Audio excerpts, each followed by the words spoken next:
দুটি আয়াত, আর রহমান আল্লামাল কুরআন।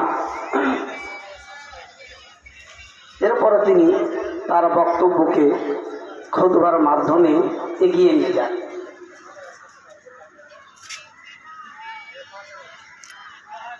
সর্বপ্রথম আমি আপনাদের সামনে যে জিনিসটা বলতে চাই, যেটা যিনি সবচেয়ে বেশি বলেছেন, কোরআন। তো কোরআনের নাম আমরা সকলেই জানি।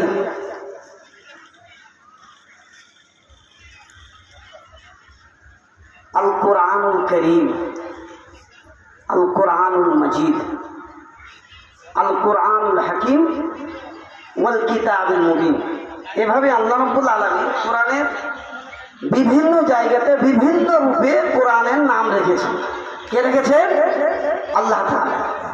যেমন আমরা সূরা কফে শুনি, জুমার দিন কফ ওয়াল কোরআনুল মাজিদ। এরপরে সূরাতুল বুরুজে আছে ওয়াল কোরআনুল মাজিদ ফি লাওহিল মাহফুজ, বাল হুয়া কোরআনুল মাজিদ ফি লাওহিল মাহফুজ।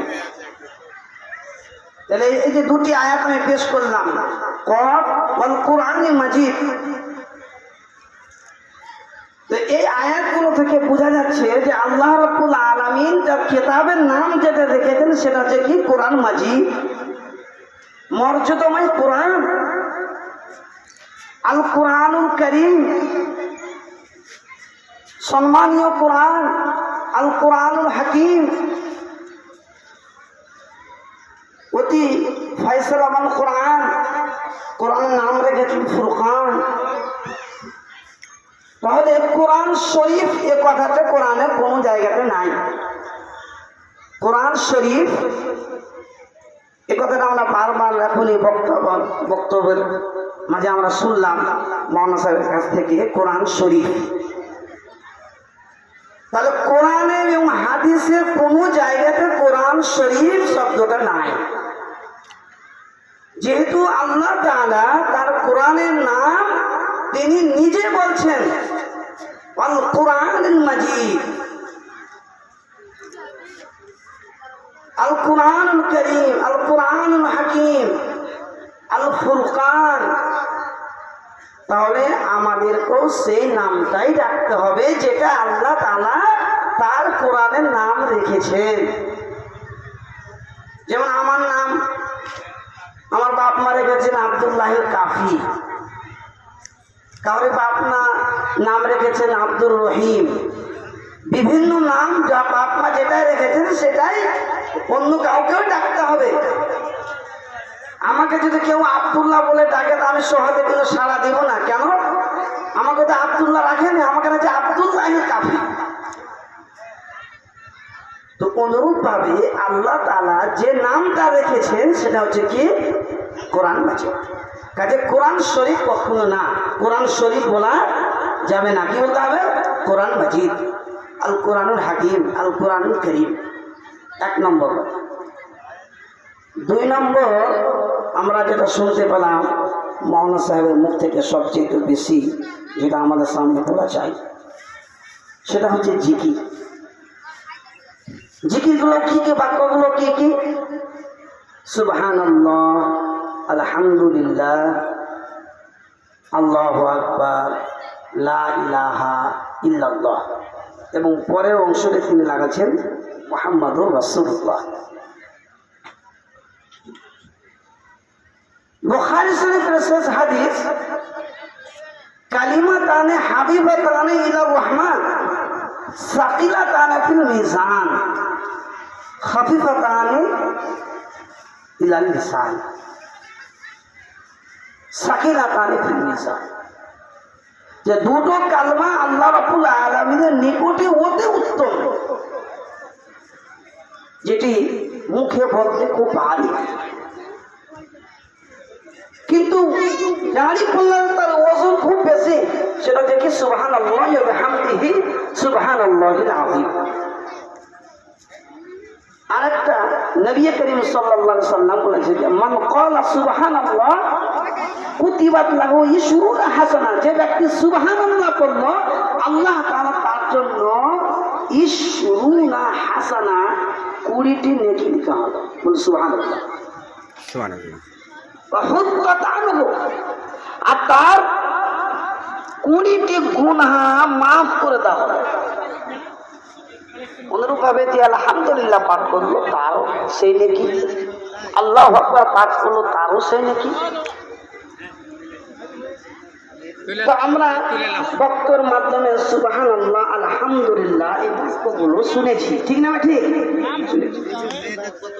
নবী করিম সাল্লাল্লাহু আলাইহি ওয়াসাল্লাম বলেছেন আফজালুল কালিমাতি লা ইলাহা ইল্লাল্লাহ। এগুলো আমাদের জানা দরকার, ওই জন্য আমি বলছি, আমি ভুল ধরেছি।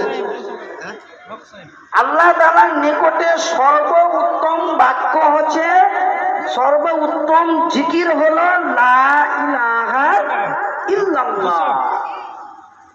আল্লাহ ছাড়া সত্য কোনো মাবুদ নেই। তাহলে হাদিস থেকে প্রমাণ হলো সর্বোত্তম জিকির লা ইলাহা ইল্লাল্লাহ। সুবহানাল্লাহ পাঠ করলে 10-20টি গুনাহ মাফ হবে, 20টি নেকি লেখা হবে। আলহামদুলিল্লাহ পাঠ করলে তারও সেই নেকি, লা ইলাহা ইল্লাল্লাহ পড়লো তারও সেই নেকি। কিন্তু ভুলটা কোন জায়গাতে সেটা আমি বলতে চাই। যদি আমরা শেষে যুক্ত করি মুহাম্মাদুর রাসূলুল্লাহ, তাহলে কিন্তু সেখানে একটা শিরকের কাছাকাছি পৌঁছে যাবে। জিকিরে কি শিরক হয়? জি হ্যাঁ, হয় শিরক। কেন? আল্লাহ রাব্বুল আলামিন নিজে বলছে ফাযকুরুনি আযকুরুকুম, তোমরা আমার জিকির করো, আমাকে স্মরণ করো, আমি তোমাদেরকে স্মরণ করব। কুল ইন কুনতুম তুহিব্বুনাল্লাহ ফাত্তাবিউনি, তোমরা আল্লাহ রাসূল হে রাসূল তুমি বলে দাও যে তোমরা যদি আল্লাহকে ভালোবাসতে চাও তাহলে তোমরা আমার ইত্তেবা করো। তাহলে আল্লাহর রাসূলের ইত্তেবা করতে হবে, তার অনুসরণ করতে হবে, তার জিকির করা যাবে না। তাহলে মুহাম্মদুর রাসূলুল্লাহ যদি বলি সুবহানাল্লাহ আলহামদুলিল্লাহ লা ইলাহা ইল্লাল্লাহ মুহাম্মাদুর রাসূলুল্লাহ, তাহলে তো আমরা আল্লাহ রাসূলের জিকির করে নিলাম, আল্লাহরও জিকির করলাম, আল্লাহ রাসূলেরও জিকির করলাম। কাজেই যেটা আমি সতর্ক করতে চাইছি সেটা হচ্ছে জিকিরের সময় কখনো আল্লাহ রাসূলের নাম দিবেন না, কাজে মুহাম্মাদুর রাসূলুল্লাহ বলা যাবে না। তাহলে এটা মনে রাখবেন, জিকির হবে শুধু লা ইলাহা ইল্লাল্লাহ, আল্লাহর জিকির হবে। আপনি সুবহানাল্লাহ পাঠ করুন, আলহামদুলিল্লাহ পাঠ করুন, আল্লাহু আকবার বলুন, লা ইলাহা ইল্লাল্লাহ বলুন। কখনো ভুল করে জিকিরের সময় মুহাম্মাদুর রাসূলুল্লাহ বলে দিয়েন না, কাজে এটা ভুল হবে। জিকির হবে একমাত্র আল্লাহ, কারণ আল্লাহ তাআলা নিজে তিনি আল্লাহর জিকির করতে বলছেন। তাহলে জিকিরের সময় মুহাম্মাদুর রাসূলুল্লাহ বলা যাবে না। তাহলে আমরা দুটা কথা জানলাম, একটা কি কোরআন শরীফ নাই কোরআন মাজিদ, দুটো হচ্ছে জিকির হবে শুধু লা ইলাহা ইল্লাল্লাহ সুবহানাল্লাহ আলহামদুলিল্লাহ আল্লাহু আকবার মুহাম্মাদুর রাসূলুল্লাহ, এইগুলো এই শব্দটা জিকির হবে না। মুহাম্মাদুর রাসূলুল্লাহ এটা জিকির হবে না। 3 নম্বর যেটি আমি আমাদের আকীদা নষ্ট হয়ে যাবে যদি এটা আমি না বলি। যারা মনে রেখেছে তাদের আকীদা নষ্ট হয়ে যাবে, যারা অনেকে ভুলে গিয়েছে, কিন্তু আমি তো স্মরণ করেছি বারবার। আল্লাহ সুবহানাহু ওয়া তাআলা সূরাতুল আরাফ আয়াত নম্বর 158 আল্লাহ রাসূলকে বলছে, قل يا أيها الناس إني رسول الله إليكم جميعا الذي له ملك السماوات والأرض لا إله إلا هو يحيي ويميت فآمنوا بالله ورسوله النبي الأمي।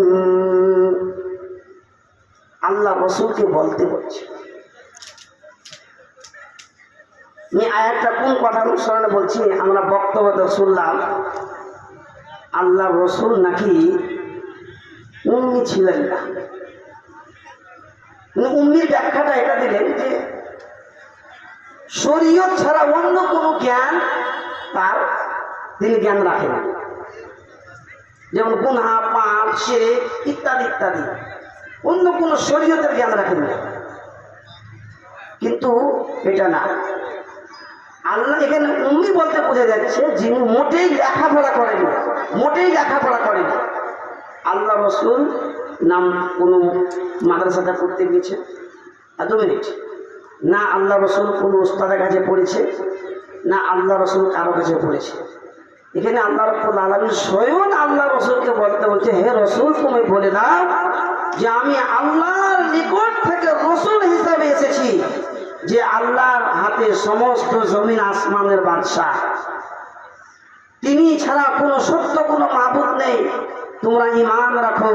ফাআমিনু বিল্লাহি, আল্লাহর উপরে, আর তার রসুল যিনি আনপড়, যিনি লেখাপড়া করেননি, সেই রসুলের উপরে তোমরা ঈমান রাখো। আল্লাহর রসুলের লেখাপড়াটা না হওয়া, এটা হচ্ছে আল্লাহ রসুলের একটা বৈশিষ্ট্য। আল্লাহ রসুলের বৈশিষ্ট্য আমি আপনাকে 1 মিনিটে বোঝাতে চাইছি। যদি আল্লাহ রসুল যদি লেখাপড়া হতেন, তাহলে আল্লাহ রসুলের মুখ দিয়ে যে কোরআনের বাণী আসছিল, অনেক বড় বড় শায়ের কবি ছিল, তারা বিশ্বাস করত না। কাজে আল্লাহ রসুল লেখাপড়া তিনি জানতেন না, তিনি লিখতেও জানতেন না, তিনি পড়তেও জানতেন না। স্বয়ং আল্লাহ তাআলা আল্লাহ রসুলকে তৌফিক দান করেছেন মুখ দিয়ে বাক্য উচ্চারণ করার, পড়ার। কাজে আল্লাহ রসুল উম্মি ছিলেন, অশিক্ষিত ছিলেন, আল্লাহ রসুল লেখাপড়া শিখে দিতেন। কাজে আমাদের এই আকীদা থাকবে যে আমরাও আল্লাহ রসুলকে যেভাবে কোরআনে আল্লাহ তাআলা মুখাতাব করেছে, আল্লাহ রসুল লেখাপড়া করেননি, এটা আমাদের জানা থাকে। আল্লাহ রাব্বুল আলামিন একটা বৈশিষ্ট্য ছিল, আল্লাহ রাব্বুল আলামিন তিনাকে যেটা জ্ঞান দিয়েছেন সেটাই তিনি সে জ্ঞান হিসেবে আমাদেরকে পৌঁছে দিয়েছেন। পরিশেষে আল্লাহ সুবহানাহু ওয়া তাআলার দরবারে দোয়া প্রার্থনা করি যে হে আল্লাহ, তুমি আমাদের সকলকে শোনার পরে আমল করার তৌফিক দান করো। আর এখান থেকে দোয়ার মাধ্যমে আমি আমার এই মজলিসকে শেষ করছি। ইনশাআল্লাহ পুনরায় এই জালসা শুরু হবে সকালবেলাতে, ইনশাআল্লাহ সকালবেলাতে ইনশাআল্লাহ আমাদের পুনরায় এই মজলিস শুরু হবে। আমি দোয়ার মাধ্যমে এই মজলিস শেষ করছি। সুবহানাল্লাহ সুবহানাল্লাহ সুবহানাকাল্লাহুম্মা ওয়া বিহামদিকা আশহাদু আল্লা ইলাহা ইল্লা আনতা আস্তাগফিরুকা ওয়া আতুবু ইলাইক। আসসালামু আলাইকুম ওয়া রাহমাতুল্লাহি ওয়া বারাকাতুহু। ওয়ালাইকুম আসসালাম।